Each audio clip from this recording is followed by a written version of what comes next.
Hi, everyone. Thanks for stopping by. I'm Bob Paulinski, Master of Wine. I've spent the last 40 plus years working in the wine trade. I've been a Master of Wine since 2002. I posted my first YouTube video on this channel back in December of 2022. I post each and every Thursday and typically one other day during the course of the week. Today's video will focus on one of California's most iconic wineries, Ridge Vineyards. There's going to be discussion around field blends and how they play into the unique character of these wines. There's also going to be some discussion around cellaring these wines, which ones you can find in the current market to cellar away, and then we're going to conclude with a tasting of a 20-plus-year-old example from one of the most legendary Ridge vineyards, Lytton Springs. Within the range of wines from Ridge, the Montebello Cabernet Sauvignon is the iconic classic, maybe one of the very best wines coming out of all of California. In terms of value, the Ridge Zinfandel ranges have been tremendous for decades. Lytton Springs is right at the top of that list. And this isn't so much in terms of cellaring for investment purposes, but more so for cellaring in terms of ageability and drinkability. The wine has tremendous longevity. For me, it's a little bit like drinking part of the California wine history. Down in the description below, I'm going to list several bottlings from Ridge that are currently available, along with the suggested price. This is going to be California pricing. And just to provide some other options, I'm also going to list a handful of other producers that make tremendous Zin that's worth searching out. What is a field blend? It's a vineyard that has been planted to several different grape varieties that are all interspersed randomly amongst each other. It's an old school way of planting vineyards that ties back to the early days in California. Occasionally you can find it in other places around the world, like sometimes in Australia, France, Italy, and Spain. But essentially what happens is this. When the time comes of harvest, this multitude of different grape varieties are harvested together and they are co-fermented. Versus what typically happens, where you'll have individual grape varieties that'll be harvested, made into wine, and then made into some sort of final blend. Specific to the Lytton Springs vineyard, this is a very old vineyard site. This dates back to pre-prohibition days. Planted to a number of different grape varieties, including Zinfandel, which is the old heritage clone, also includes Petit Syrah, Carignan, and Mataro, which in many places around the world is known as Mourvedre. There's also a range of other grape varieties that are in minuscule amounts. These are old, twisted vines. They're the bush prune vines. They're all tended by hand. They tend to be very low yield, and what that means is the intensity of the finished wine is going to be very pronounced. This is a rather hilly vineyard site, and the vineyard itself is divided up into several smaller lots, which are all tended individually. With Ridge, it's been a very quality-minded wine producer for decades, going back to the 1960s. Since that time, they've focused on old vineyard sites with wines that have a very strong sense of place. Over the decades, the labels have largely remained the same. Also, the distinctive short silver capsule has always been part of the packaging. Over the years, production levels have bumped up at Ridge, but they've done it in a very thoughtful way. They've maintained the integrity of their existing wines, and as they've grown, they've gone out and they have sourced additional, mostly old vine vineyard sites. This is actually quite different than what you see in much of California today. Too often, some company comes in, they buy a vineyard, and things become very corporatized and commoditized and homogenized. That's not the case with Ridge in any sense. While the production levels are not huge, the wines do see very good distribution levels within the US, and they do have some presence in the international markets as well. Zinfandel is planted far and wide in California, but there's a few places where it plays much more of a prominent role. Within certain areas in Sonoma, Lodi, Amador, Sierra Foothills area, not too far from Sacramento, and down in Paso Robles. These are the areas that have a big play with Zinfandel. Now, the Amador, Sierra Foothills, and the Paso style tend to be the very ripe, the jammy, high alcohol, very, very heavily extracted style Zins. Sometimes you can find that in Lodi. Some of the Lodi versions are a bit more restrained. It's the Sonoma versions, and specifically those from Dry Creek, that are uniquely different than anything else that you'll find in California.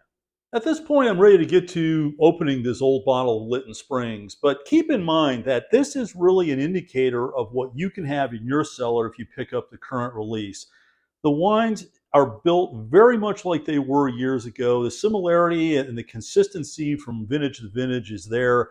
With this particular wine, here we have the Ridge 99 Lytton Springs. On the bottom of the label, it shows the actual field blend with being 70% Zinfandel. The Zinfandel is what provides the base of the wine. It provides a lot of that red fruit, a lot of that spice character to it.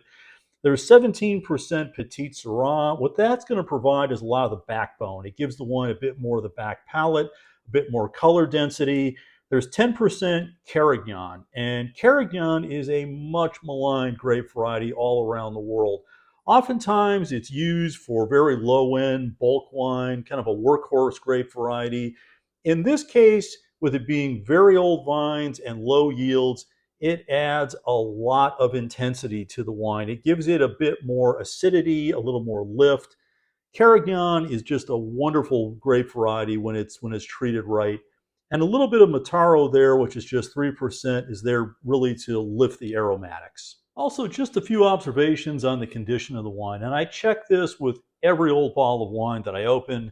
Take a look at the fill level. You'll see that where the wine maxes out and where the cork is inserted, it's about a pinky width. That's a good indicator. Wines that are 20, 25 years or older, sometimes that fill level will drop a bit. It's an indicator that perhaps the wine has not been stored well or there's a problem with the cork itself. In terms of the cork, I removed the top of the capsule. It's clean, it's dry, feels very firm. All of that is very good. I also took a bright light and I actually shined it through the bottle itself. I wanted to get an indicator of the level of sediment. The wine had very, very little sediment. Therefore, I'm not going to decant this bottle. I've just extracted the cork and overall it looks to be in pretty good shape. It's sound, maybe just a touch crumbly at the end. But for a cork that is 20 plus years old, I think this has done its job quite well. Well, let's see what's going on with this 99 Lytton Springs. The color density is showing some fade. As you get out to the rim of the glass, it does have a bit of an ambery brownish tone. That said, the core is actually quite deep, and the color is well within the range that I would expect for a wine of this age. Keep in mind, Zinfandel is notoriously a grape variety that does not ripen evenly.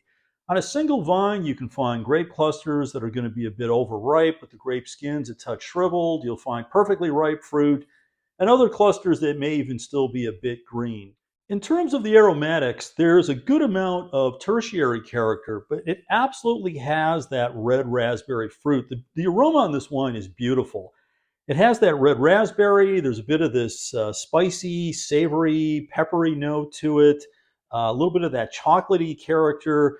And there's some smoky oak here. This wine spends 1 year in oak, all American oak, some of it new, some of it 1 year old. The wine label shows 14.5 alcohol.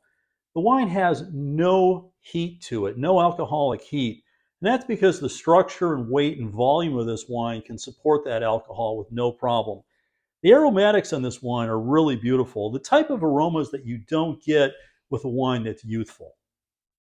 On the palate, this is a wine with superpowers.